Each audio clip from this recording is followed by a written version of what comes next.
Hey, what's up, everybody? This is the KMN 1971 back with comic book haul number 52. I will never state to the community again that I am going to take a hiatus from comic book hauls because obviously I cannot trust myself. I guess it's a cross between not really purchasing any higher end issues as of lately and there just being some great deals in the local area. So I've been accruing like at least a comic book haul every like 3 weeks. So I guess I'm kind of staying on schedule. I don't know. Anyway, I have about 15 current books and about 30 back issues to get into. So let's hop into it. Starting off, and yet another awesome Matina Deathstroke variant cover. Deathstroke number 34. Haven't read it yet, but I'm sure I'll enjoy it. I've been enjoying the storyline so far.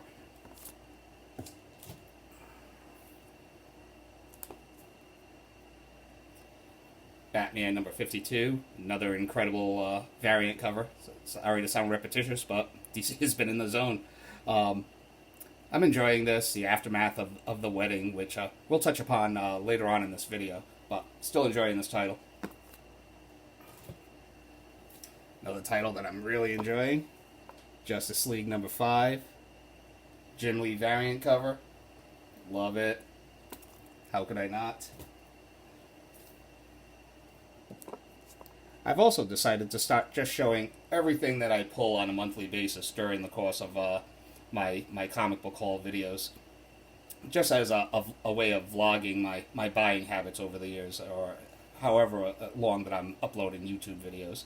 So 7 to Eternity, number 10, long hiatus between issues 9 and 10, but I love this book. One of my favorite creative teams in comics right now, Rick Remender and Jerome Opeña. Beautiful stuff. This title I haven't really been showing, but I've been buying it right along. Star Wars number 52. This has become my Marvel staple title. It's the only title that I've been following consistently for the last, like 5 years? Or, no, at least 4 years. 4+ years. So, issue number 51 had one of the best cliffhangers that I've read in comics in some time, so I'm really looking forward to cracking that one open. Infinity Wars Prime and Infinity Wars number 1, both the standard covers. But it's been a long time since I bought into a Marvel event. I've been somewhat following this storyline since Guardians of the Galaxy Volume 4 to Countdown to Infinity Wars, and now we're finally at Infinity Wars. So, I guess the buzz is, spoiler alert, Thanos dies in this issue. Let's just assume that it's not permanent. And Infinity Wars number 1, there is the reveal of Requiem in that issue. So I have to say, huge jump in art quality from Prime to Infinity Wars. I'm a Mike Deodato fan, but his Infinity Wars issues have been like the art. It seemed like really scratchy, and I didn't really care for the coloring. But Infinity Wars number 1 was more akin to the Mike Deodato artwork that I've come to know and love. So, first Marvel event in a while. I'm down. Hopefully it doesn't disappoint. Another one of my favorite titles that I haven't really been showing off, The Realm, number 8. And is it just me, or is there like an Alice Cooper vibe going on with that cover? Cool. My favorite current read at the moment, Doomsday Clock, number 6. This is the variant cover or the B cover, whichever. But awesome. I think that currently right now, Jeff Johns and Gary Frank are probably my favorite creative team in comics.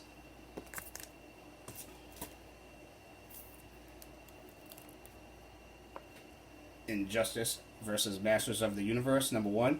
Like the concept, like the cover, but I did not really dig the interior artwork, so I will probably not be picking this one up. Or I might give issue number 2 a try. I don't know.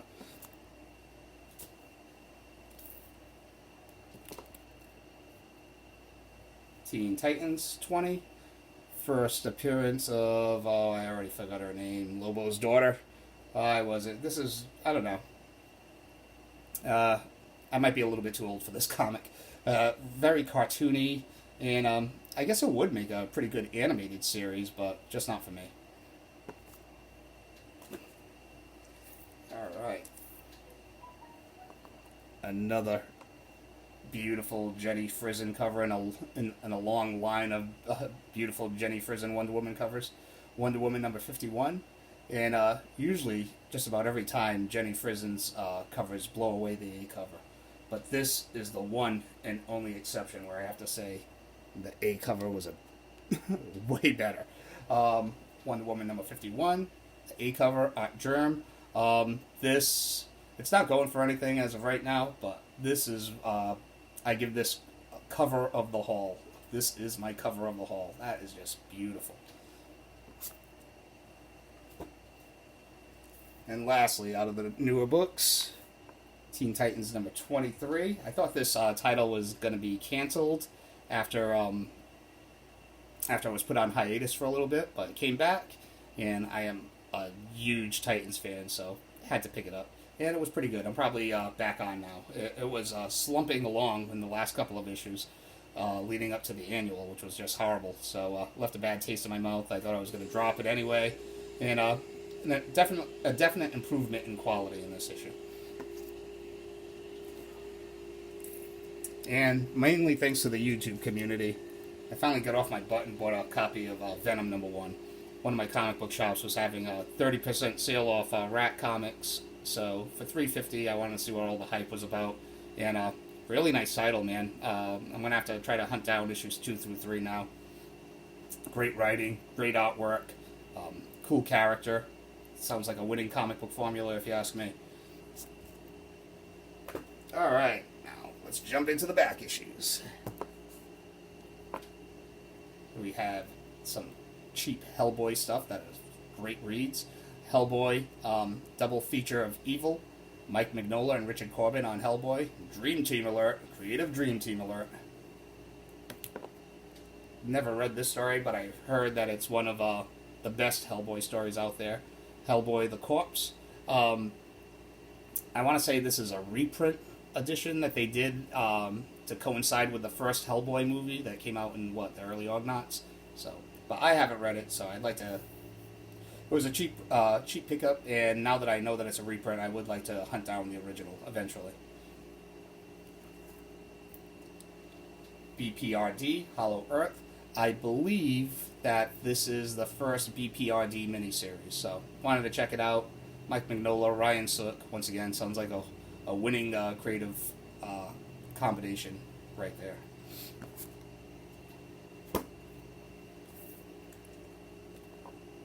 Birds of Prey, number 69, just an awesome Huntress cover for $2. I couldn't turn it away, but I wish I had, because the following week, that local comic book shop had a half-price sale. All the books in their bins were half price, so I ended up picking up some other Birds of Prey also this week that you'll be seeing in a dollar binges from the Fringes video in a couple of weeks. Very cool Mock Tixera cover. Another book that doesn't go for much, but had to pick it up. Master of Kung Fu, number 100. Awesome Mike Zeck cover. Just take it all in. I already have a copy of this, but it has a huge corner crease right there, which is one of my biggest pet peeves. So for $3, I figured why not pick it up. And I love me a good anniversary issue. It wouldn't be a KMN 1971 haul unless you had a Hulk versus comic in there from the Bronze Age. So, The Incredible Hulk, number 207, Hulk versus the Defenders. Sign me up. More Bronze Age goodness. Along with Tomb of Dracula, Captain Marvel, the original Captain Marvel series that started in the 1960s. I would love to complete this volume. I almost had it complete as a little kid. It's just one of those things. Love this character, and I love this series. So here's number 42. Number 45. And this one's just a placeholder. I didn't realize that it had the cover creases at the bottom and the top here. Probably just a VG copy. Number 49. But I just get a little excited anytime I see Captain Marvel comics for under $10. Those used to be a series that, aside from the Jim Starlin run, no one had any interest in whatsoever. But hey, that's how the hobby goes. From Captain Marvel to Miss Marvel. Miss Marvel number 23. This is the last issue of her first volume. And it's one of those last issues that doesn't know it's a last issue. They actually have an advertisement for the next issue in the letters column where it says that she will be the return of Sabretooth, rather. So, yeah, and as we all know, that didn't happen until, what, like decades later in a Marvel Superheroes Summer Special, where they finally reprinted and used that story. So, pretty cool. And I looked online. This book is going for, I don't know, between 20 $25. I ended up running into yet another copy of the Eternals #3, first appearance of Cersei, as we all know, and that's it. I'm done. I mean, unless I can find another copy of #1, which I would like to, because that would mean I would have 3 sets of the Eternals 1 through 3. So bring it on, Phase 4. I'm ready.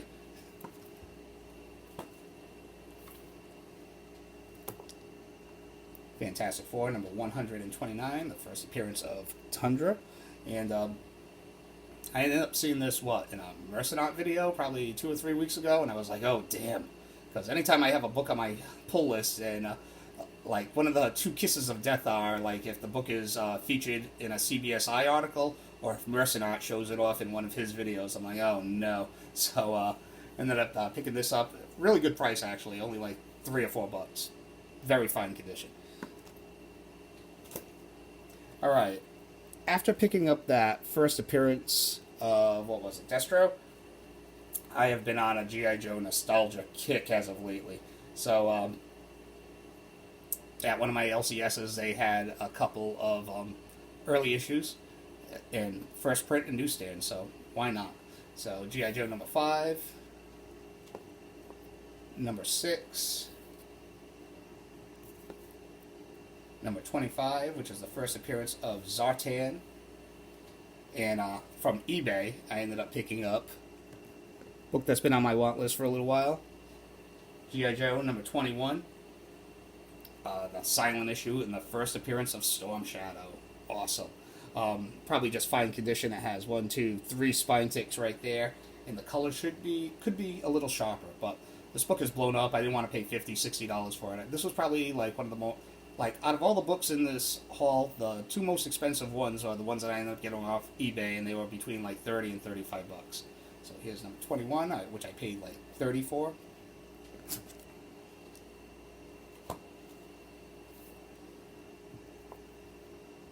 #37, the first appearance of Flint. And another G.I. Joe issue that I've always wanted, in the first issue of G.I. Joe that I've purchased that didn't come out under the Marvel banner, G.I. Joe #2 from IDW, the Adam Hughes Baroness variant. Beautiful. This is one of my favorite Adam Hughes covers, but it doesn't carry the premium Adam Hughes price tag for some of his elite covers, even though I consider this to be one of his elite covers. I know the wraparound version of this goes for more, but I kind of like this version just because you have all of the artwork right on the front. So, love it. Yo, Joe. Some Amazing Spider-Mans. Amazing Spider-Man #345, which is the first full appearance of Cletus Cassidy, allegedly. I don't know. I never owned 344. I'm not sure if it's just a cameo or not, but I figured why not pick it up.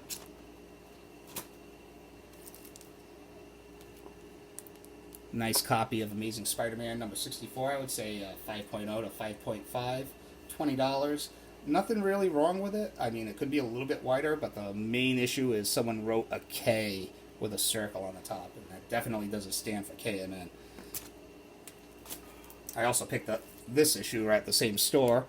Probably just a VG copy that has some staining down there, and K on top, and I think there's like a little chip on the spine.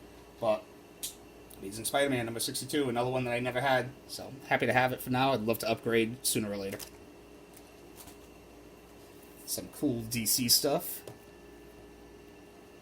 Supergirl #79. Picked this up for like $4. This book, I thought it was going for like $25, $30, but I think it only goes for like maybe $10, $15 now. I'm not sure. I haven't really been up on the prices. But this was a tough book for me to find, man. Long time. This is an obvious homage to Crisis on Infinite Earths, #7. Love this cover.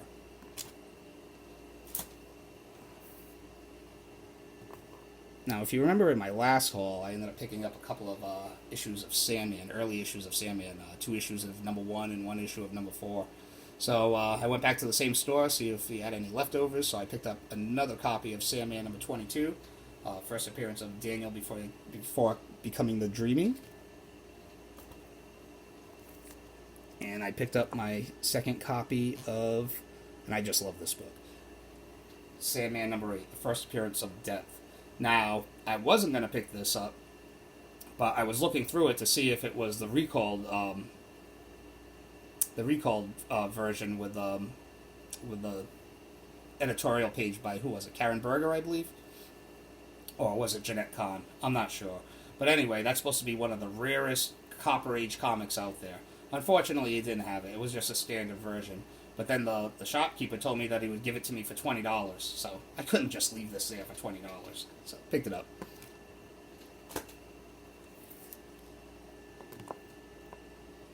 Flash #170, a book that's just kind of gotten hot just recently. I guess this is the first appearance of a villain that's going to be the main antagonist in the upcoming season of Flash. So if you can get it at a good deal, like for $3 or $4, I would pick it up. I definitely wouldn't pay $30-$35 for it because I don't know, TV Spec just doesn't seem to have a lot of longevity as far as price value goes. So buy what you like, don't get me wrong, but if you're gonna buy on the high end for $35 and then maybe a year later the book's worth like $5, you're gonna be, I don't know, probably upset with yourself. You don't want to be speculating. That was bad, speculating. Damn. Anyway, Batman Incorporated #2, variant. I forget who does the art, maybe Chris Burnham, but I love this Talia cover. Nice stuff. Brave and the Bold #197, featuring the romance of Batman and Catwoman, and the marriage of Batman and Catwoman. So let me back it up.